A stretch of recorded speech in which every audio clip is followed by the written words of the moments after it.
that is basically how it works. And it's like, it does make dressing, deciding what to wear for an occasion, all the more lengthier process, because you've got to decide, who do I want to be today? You know, what look am I going for? How do I want to feel? What do I want people to think of me? What impression do I want to give?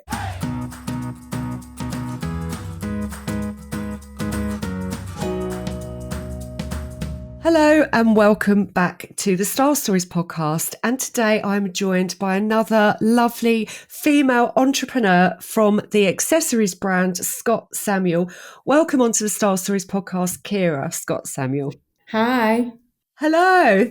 So we've got a few things to talk about today before we launch into the main topic, which is about being a style chameleon, because lots of people, I talk loads on the podcast about finding your personal style, having a bit of a kind of, not a uniform, but, you know, a process to your style, and using three words to kind of embody your style and how you like to dress. And I suppose it's a bit of a template, a style template, because people feel confused and, you know, they've sort of got all a random mishmash of styles in their wardrobe. And that confusion basically makes it really difficult to get dressed every day and find a really nice outfit every day. So I can't wait to talk to you about that, because I know that your style is eclectic, and I think that is, you know, a really confident way to dress. So I'm looking forward to chatting about that. But first of all, I'd love to hear, I love having, you know, fellow female entrepreneurs onto the podcast. And I know that you've started, this is your second business that you've started, you're a real entrepreneur. And you used to have a baby clothing company for 13 years. And now you've got this beautiful accessories company. And, you know, as we know, accessories are really important to finish off your look and all of those kind of things.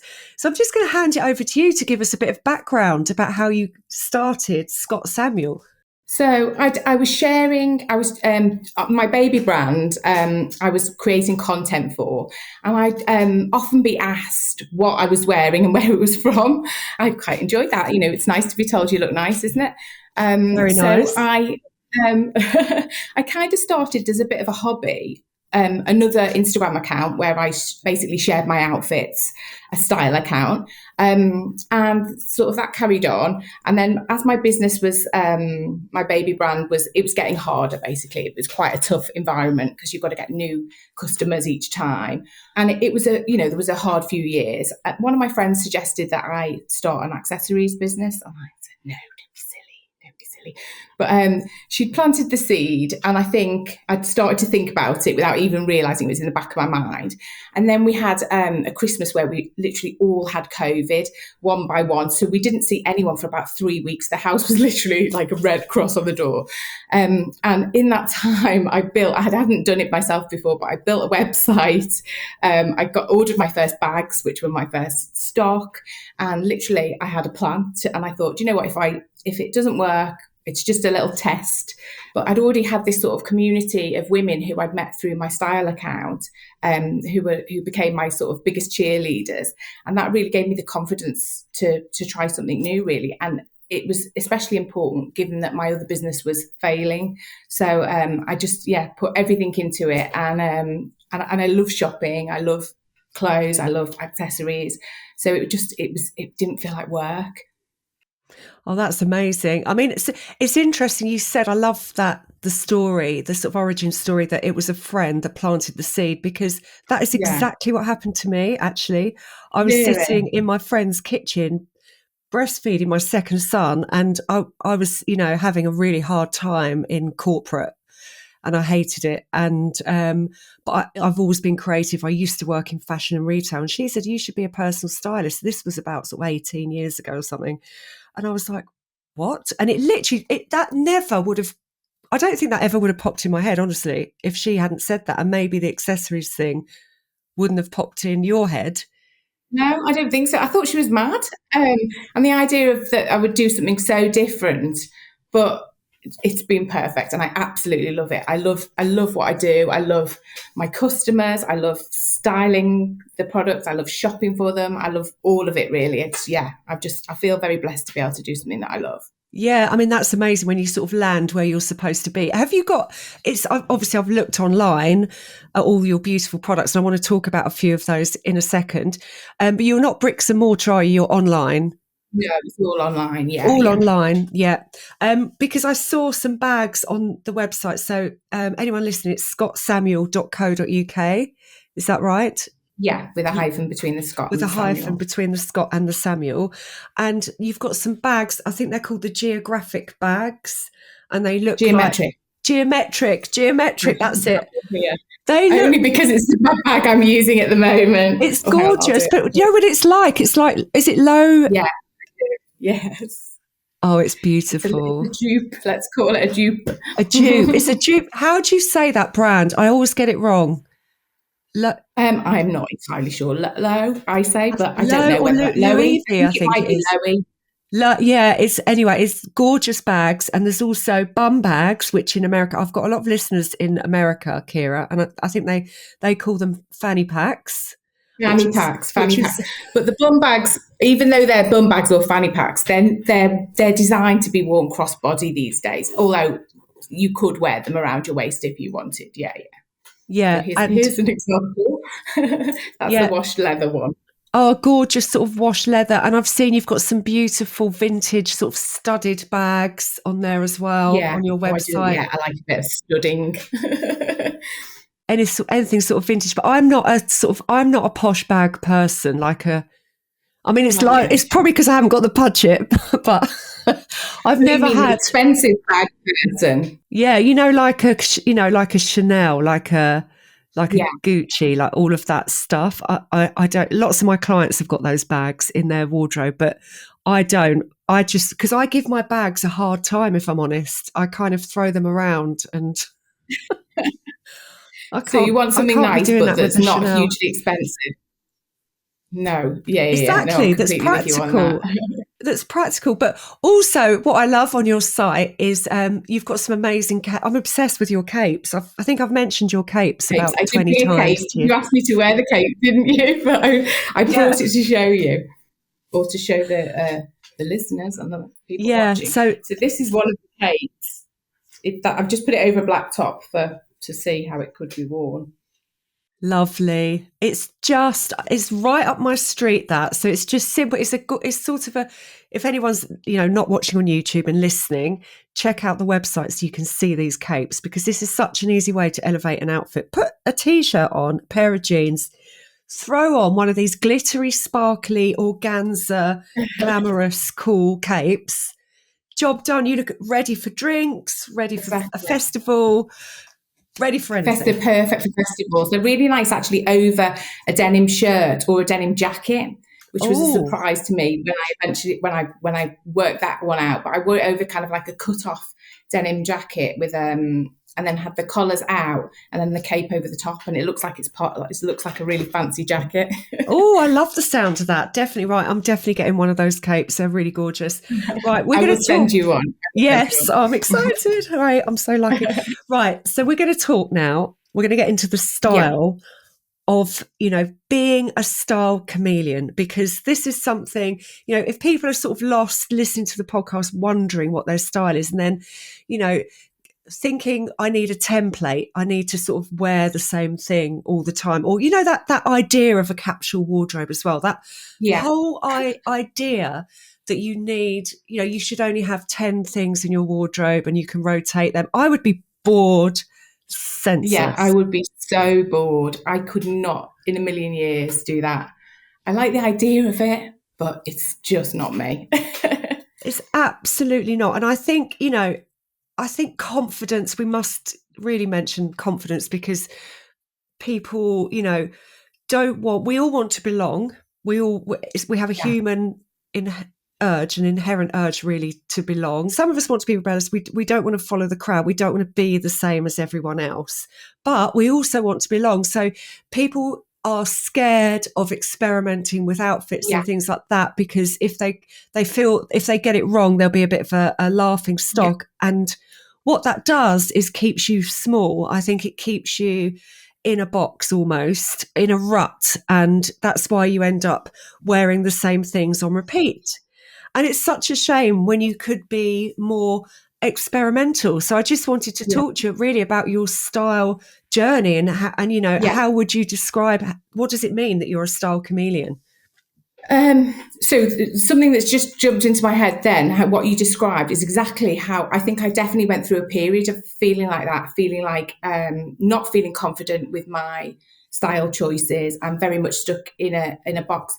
And that was probably, when I think about when that was probably after I'd had babies and my body didn't feel like me. Because prior to that, if I go back to where my style influences, my mum was always, she's had some amazing pieces of clothing. She would save all her money when she was a teenager and like buy one thing that was wonderful and she would save them.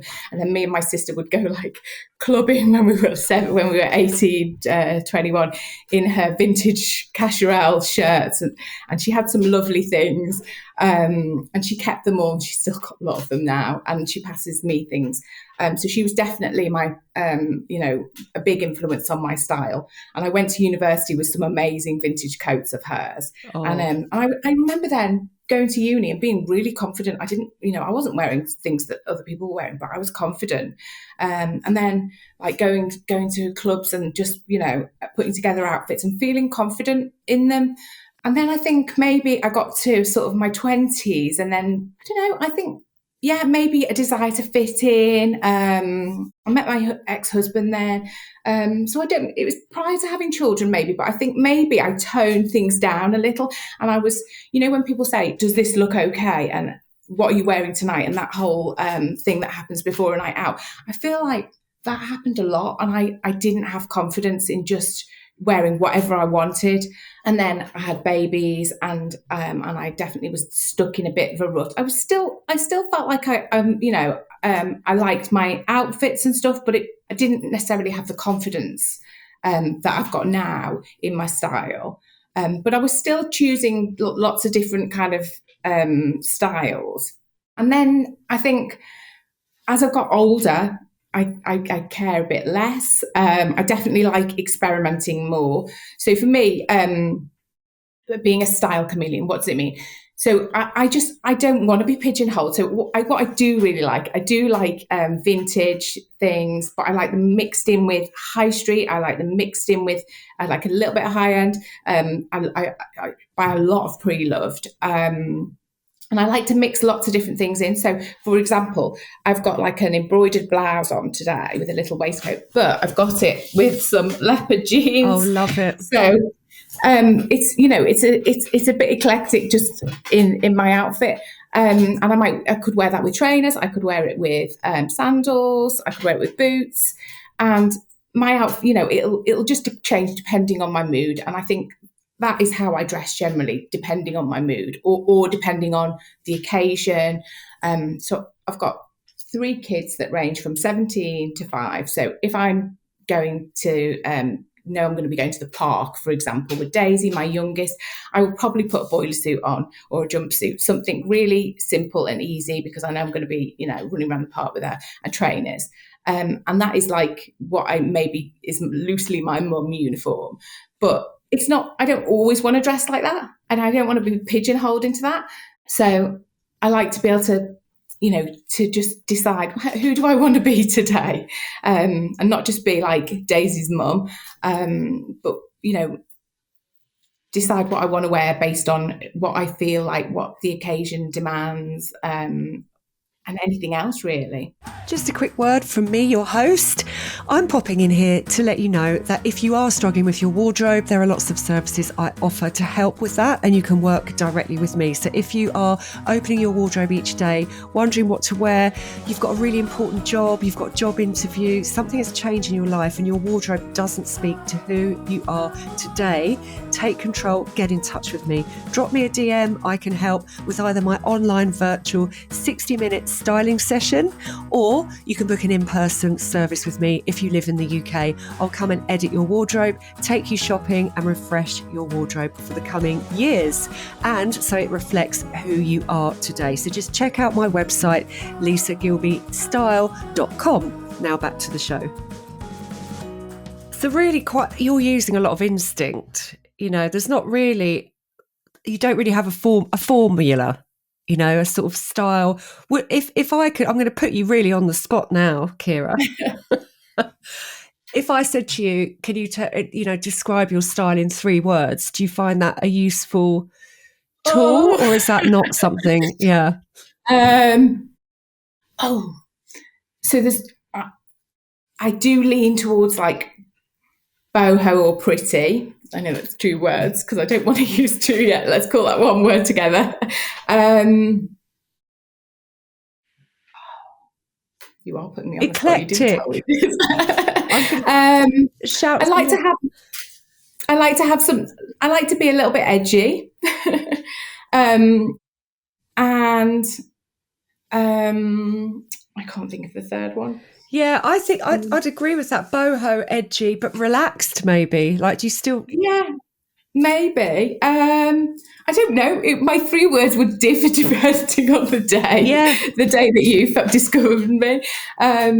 Because that is basically how it works. And it's like, it does make dressing, deciding what to wear for an occasion, all the more lengthier process, because you've got to decide, who do I want to be today? You know, what look am I going for? How do I want to feel? What do I want people to think of me? What impression do I want to give? But yeah, so, exactly. But there's a lot more to it. There is so much to it, and it runs deep. And how important is your style and your clothes to you? How, you know, is it something that's obviously it is to you, but some people do not value it, and you know, they're in practical clothes every day, and that's fine. And you know, everyone each their own, but it's that sort of deciding who you want to be on a day-to-day basis, to me, is utterly joyful. Yeah, it is to me, and just literally putting something on that you love, or putting together an outfit and finding that it works, that you didn't, you know, a brand new like thing that shouldn't work but looks great. It puts a spring in your step and a smile on your face, and then, you know, it definitely does it. I think clothes have got massive power to make you feel great, and yeah, it's really important to me. And I know that might seem shallow to some people, probably not if they're listening to your podcast, but yeah, it is important to me, and I love clothes. It's just, it's communication, and it's how we're communicating ourselves to the outside world. So it's very, very powerful. And you know, people who think that it's frivolous, you know, I don't get that. But you know, it should be the least interesting thing about you, but actually you're saying something about yourself in what you wear. So I'd love to know where you get your vintage from, your sort of pre-loved. Oh, so vintage. I've had some amazing pieces from my mum. I get a lot from Vinted. Or from eBay, and I'll tell you a funny story about, I'll have to send you the picture after, but I got this, my mum found me this lilac mohair jacket, and it's oversized, it's like a boxy fit, and it's from the Edinburgh Woolen Mill, and she found it in a charity shop, and she said, "What do you think of this?" And I thought, "Oh my God, I love it, it's amazing." Anyway, I wore this jacket on Instagram, and then people were like, "Oh my God, that's amazing." And anyway, I ended up finding this jacket for about 5 or 6 other people, sourcing one, and they were literally like, my mum got one for like, it was like £8 or something in the charity shop. I ended up finding them. I've now got three colours in the same jacket, and I know about 6 people have got these jackets. I'm going to check this out. And I started a vintage trend for these Edinburgh Woolen Mill jackets, and they are fabulous. Gorgeous. I mean, they're amazing.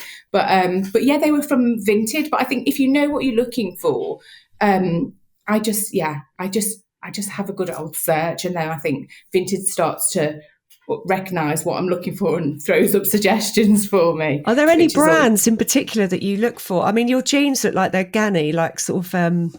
No, but they're from the Cotswold Shed, which is a lovely small business, and I know that the owner, Jo. Did you meet her? You met her last week, yes, didn't you? At New Day Originals Summer Launch. She sat next to me. Oh, did you? So Jo's lovely. We had a great evening. It was really lovely to meet her. Yeah. So these are from her, and they're absolutely fab, and they do very much look like the Ganni ones. They're really, really comfy. They've got a little bit of stretch, and they're just the right amount of leopard, because I love leopard, but I don't love all leopard, because not all leopard is created equally. No, and there used to be Bette Lynch from Coronation Street back in the day. My partner still thinks that about leopard, but I'm trying to sort of turn his mind to show that leopard. Leopard is neutral. And it is cool. And and now it's everywhere now, isn't it? I've been wearing it since before it was everywhere. But I've always loved animal print. Yeah, me too. I always wore vintage when I was like 19. But that was the thing. We would go to. I remember just going around millions of charity shops trying to find the perfect pair of Levi 501s. Had to be vintage. You would not buy a new pair. You had to get a vintage pair.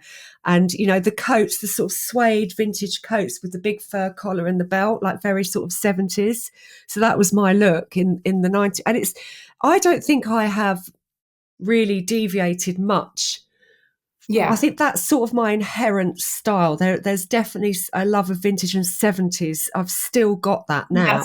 That's me. That's me as well. And I think maybe, although I am a style chameleon, that's probably my main love, and then everything else is just like a little, that's got to be one of your words then, isn't it? Vintage. It's got to be vintage. Yeah, probably.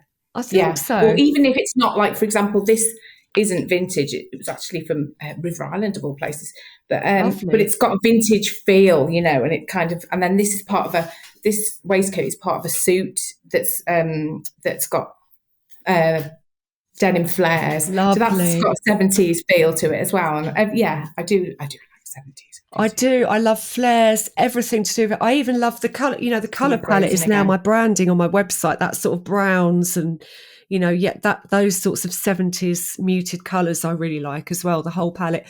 I just want to ask you as well, do you feel, are you kind of restricted by age? I don't know. I don't actually know your age.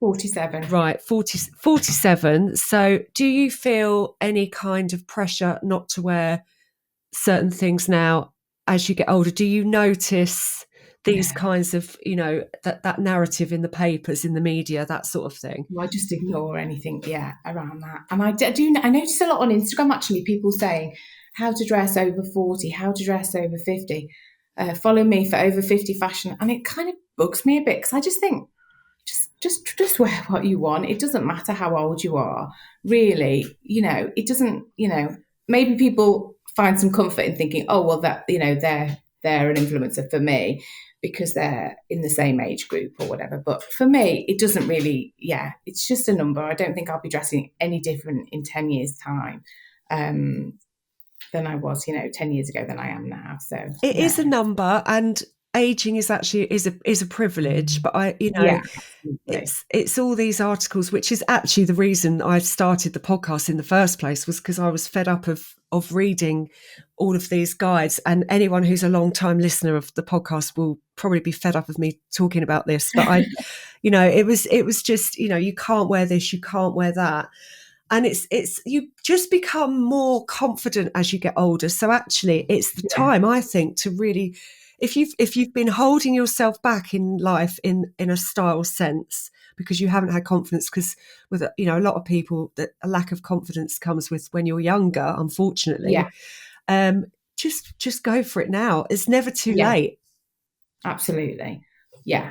And there's so much joy. Sometimes we do go through that period, especially women who've got children. You go through a period of sort of not feeling yourself, and maybe you dress very practically because of what you have to do day to day. But once your kids get a bit older, there's absolutely no reason not to just to experiment and try new things. And yeah, exactly. Definitely. I was going to just finish on, I did put you on the spot with the 3-word thing, but I think we're almost there. What we got vintage, we got relaxed. We do need one more. We'll come up with it, Keira. Details. And it's a bit of a boring word, but I do like a detail, whether it's a frill or a bow or a puff shoulder or embroidery or something that makes it special, or little detailing Maybe, like yeah, that. or statement, some sort of little Statement, yeah. twist or statement. No, not an embellishment necessarily, but yeah, detail sounds like a bit of a boring word, doesn't it, for what I mean? But I know what you mean. I think detail is a bit of a boring word, but yeah. sorry. Will come up, but I know exactly what you mean. But yeah, like a puff sleeve or that kind of thing. So do you have any sort of tips? I mean, I always have certain things in my wardrobe. So I've always got a range of jackets, pretty Yeah, blouses and wide yeah, jeans. If I was to boil it down, that's what I'd have. I actually don't wear yeah. dresses. I really don't wear dresses very Don't often. you? I Oh, I love a do wear dress, dresses. but I don't wear it that often because it feels a bit of a faff to me, I think. Yeah, I feel a bit like sort of encumbered sometimes in a dress, but I do love it in summer, floating around in a dress. I love it. So what about you? What sort of go-tos are in your yeah. wardrobe? Probably very similar. I love pretty blouses. I love statement jackets of any sort, whether it's like a quilted jacket, an embroidered jacket, something a little bit different. I've got the Levi's trucker jacket, which is fringed. And I love jackets. I really love a jacket because it can completely change your look. Yeah, So I think jacket, yeah, pretty blouses are my thing. same as me, and obviously the detail with the fringing. I love that. So Keira, thank you so much for joining me on the podcast today. And where can Thank you. people find you and look at your beautiful accessories, your bags, your capes, all of those things? So if it's on Instagram, I'm on at scottsamuel.co.uk without a hyphen. But if you want the website, it's www.scott-samuel.co.uk. And my Amazing. style account on Insta is at Keira, Keira _ Scott Samuel. Because accessories finish the outfits. Definitely don't have a They scruffy bag and absolutely kill do. your outfit. Get a lovely, beautiful bag, but one that you can still, use on a practical day-to-day basis. So check out Keira's website. I'm going to put all of the links in the show notes as well. Thank you, Keira, for joining me today on the Style Stories Thank you podcast. so much. A huge thank you to Keira for joining me on the podcast this week. That was another great chat and a really good one for any of you style chameleons out there. So any of you that are listening that prefer to get dressed using your instinct, how you feel on the day, and just love mixing it up and experimenting, that is really a huge part of the fun of fashion and dressing up. If you're enjoying the podcast, please remember to hit the follow button and leave me a review to help me get up those charts. And I'll see you next time.